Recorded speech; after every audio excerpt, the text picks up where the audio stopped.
So, Roz, you are the first person that I've interviewed who has been in Kelowna your entire life. Did you ever have the notion that you were going to leave? Like most people who were born here leave, and most of the people that I talk to are not from here.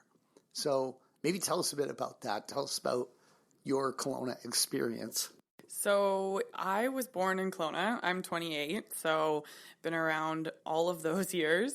I did have an inkling of leaving after high school to go and play basketball in Calgary and potentially in Kamloops. Those ended up not panning out, and I ended up getting recruited, and I chose to go to UBCO. So that was sort of a main contributing factor, if you will, to staying in the city. And my family's here, so it was a really special time in my life, and sort of like a pivotal moment where a new chapter was starting for university that I got to be at home. My coaches, my teachers that had supported me all through grade school kind of thrust me into the university setting. And again, like, it was so special to have my parents' support and my friends. And this place is amazing. And I'm like, why do you guys want to leave? Like, this place is the best. It's got everything, you're a very young person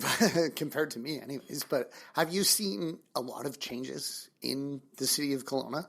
Yeah, I really have. And it's been in a lot of ways, like on a very obvious level, I feel there's way more, buildings going up, lots of new communities. Think of, Black Mountain and Kirshner Mountain. My parents live out in Joe Ridge, so that, that's kind of like the next closest area into town. And think of, even Glenmore, like just expanding outward and even upward, like up Knox Mountain and into Kettle Valley, which is where I live now. And for me, that's like the most obvious thing, that it's growing. And I also feel like there's this shift in demographic. It's definitely younger. People are more active.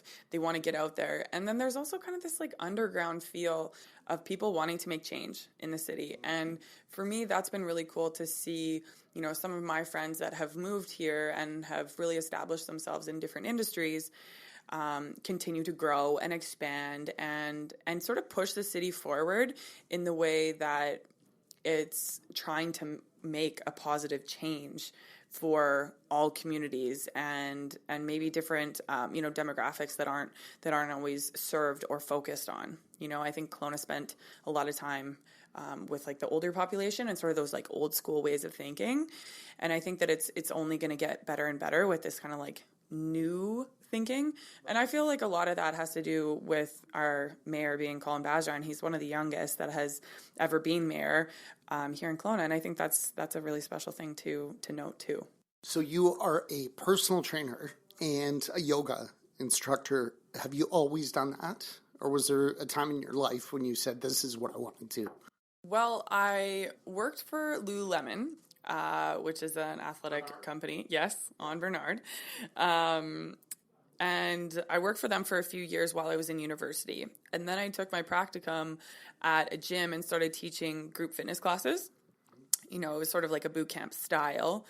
And that was sort of where I wanted to take my degree. After I did my practicum, I was like, oh, this is something I really love to do. And how can I do more of it? So being in the Lululemon world, it was sort of an easy transition into that fitness world. And I've been training, personal training and teaching group fitness from those first few years after I graduated from university in 2013. And then in 2014, I took my yoga training. And so I've been teaching yoga since then. And it's really been like different variations of those two things, some festivals, some, specialty classes, some retreats.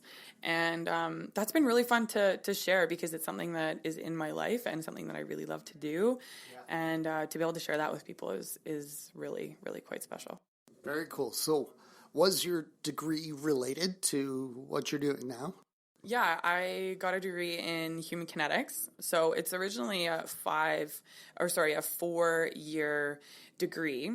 And because we had 5 years to play basketball, we just took less course load and then got to play our sport and took an extra year to do some, psychology and things like that. And so those, courses that I could take after the fact also contribute to what I do because, with human kinetics, it's very much the study of the body and how it moves and anatomy and those kind of things.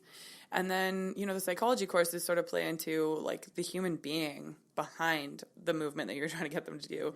Generally, when you get people moving and doing things that are really challenging that maybe they don't want to do or that you need to push them to do, that can be challenging. So when you get to play on potentially their personality and you kind of get to know them on a level like that, you get to know their character, and that's how you can really, really help people make change.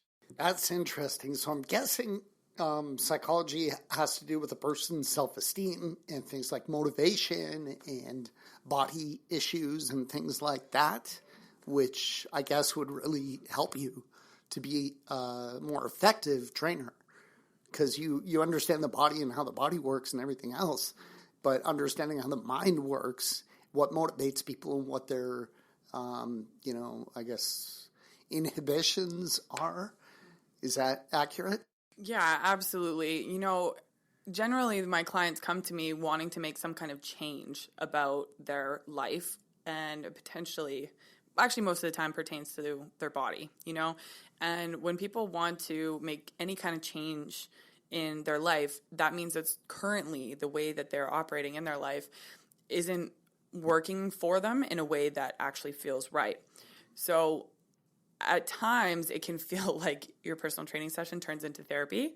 So you hear what is really going on for people outside of that training session in everyone's life. So it's like in a 1-hour session, we'll be working out, but in between, me explaining what we're doing and showing those kind of things, people will be sharing the really real raw stuff that is happening for them, in relationships, in work, the person down the street or, something that can be really personal. And so being able to give people a platform to process that kind of stuff, what's happening on the inside of them, that can be a really powerful thing. And for them to sort of process and digest what is going on for them outside of that 1-hour session in their life, that's a big thing, and the fact that they're taking the time to, come and move their body and make the change that they, really want to see happen. There can sometimes be barriers, in the mind, in their past experiences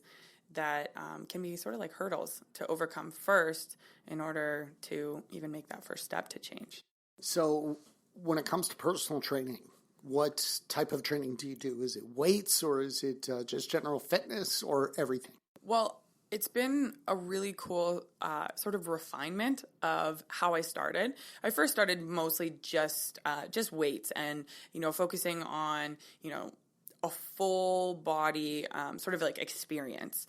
And then once I started teaching yoga, I realized the power of the breath and combined with movement can be really of a huge benefit, not only to the mind, but also the body. So now it's kind of turned into this little niche where I have this background of training and the physical side to it, and that strength training can be so good for, muscles, joints, and the mindset, as well as the, dynamic movement of yoga and breath. So there's sort of a combination of both, that there is this mindfulness behind the movement. We're not just trying to lift something as fast as possible and get it over as quick as you can. There's some like mindfulness and, physical cues that you get people to focus on from, their brain to that part of their body and really make that connection, because you're going to get more out of it. And so I was like, this is amazing. I know this in my own body, so my own experience. And when you're sharing from a personal experience, it's just that much more real. And I found that there's more connection around that. And so that's what makes the bond between, my clients and myself really strong and a little bit different than just someone that you show up to and, get your workout in and leave. There's that friendship and sort of understanding that we're both humans and you're trying to make some things happen, right? So your training in yoga helps with the physical fitness and vice versa. How many classes that combine the two, or is it just your knowledge that you like your knowledge of yoga that you bring to your personal fitness classes? Or is there do you have clients that are in both classes or a combined type of class? Yeah, so I was working at Moksha Yoga for the past 4 years. And I helped create a class there called Power Fusion. And it was yoga combined with light weights. And so knowing that I have sort of that background of both, it was a really, really beautiful, class to share in. And, it was high energy and the music was upbeat and those kind of things. So just since I've stepped away from Moksha and I'm really, just doing my own thing with personal training and teaching private clients and, getting into new retreats and those kind of things, is it's a little bit of both in both settings. So I've been teaching some outdoor classes, like outdoor yoga classes.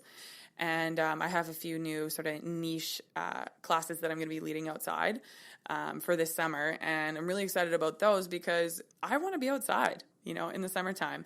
And I know that other people do too. And if we can create an experience in a park and you just bring your yoga mat and you show up and have some fun, then we can do a little bit of everything, It doesn't have to be just like the box that is yoga and the box that is training. It's like a little combination of both. And I think, my personality and my character sort of plays into the whole thing where I know that it's what it takes to be mindful and to slow down and to sit still. And there is power in that. And there's also really big, beautiful power in moving and jumping around and having fun with it all. Neat. And you do something called the November Project.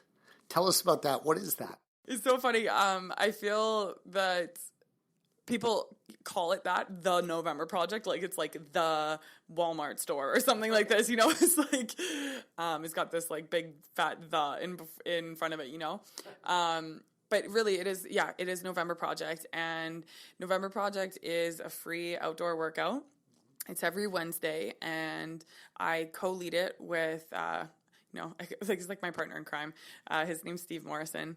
And he is actually a lawyer here in town as his work, like by day. I feel like he's like a superhero at night, or rather than at night, it's like in the morning. Batman, essentially. Yeah, he is Batman. That's it. And I feel like I'm Robin, So that's been really fun. And it's always on Wednesdays. We meet at 6:29 in the morning, and we meet at the Sales. Every last Wednesday of the month. For summertime, we meet at a rotating location. So the end of July, we are going to meet at the Apple Bowl. And then the end of August, we meet at Knox. And then that was just sort of a fun way for us to go into different parts of the city, still be outside, and still have a really great outdoor workout. And the beautiful thing about November Project is that there are 49 cities all over the world. And when you really start to look on social media and see the way that these tribes and cities are changing because of November Project, it's like you're part of this really wide web of people that on Wednesday morning. You're waking up really early, probably before you start your day, and probably earlier than you want to wake up, and that there's a whole bunch of people around the world that have already done it, say in Hong Kong, or people on the East Coast that have yet to do it, right? Or vice versa, right? And then you're in your city waking up and working out, and there's some similarities between all the tribes, and it's been really fun. We've been doing it for about 3 years, and it's growing and growing. Like last week, we had almost 100 people out. Wow. Yeah. So where does the name come from? November. So November Project came from the two guys who started November Project back in 2012. These two guys rowed for Northeastern in Boston. So like on like rowboats. So they are these like big, tall, 6'5" dudes. And yeah, not small by any means. And they wanted to stay active outside in November, and it was just going to be a 1-month thing in Boston. Generally, the Boston winters are pretty gnarly. Right.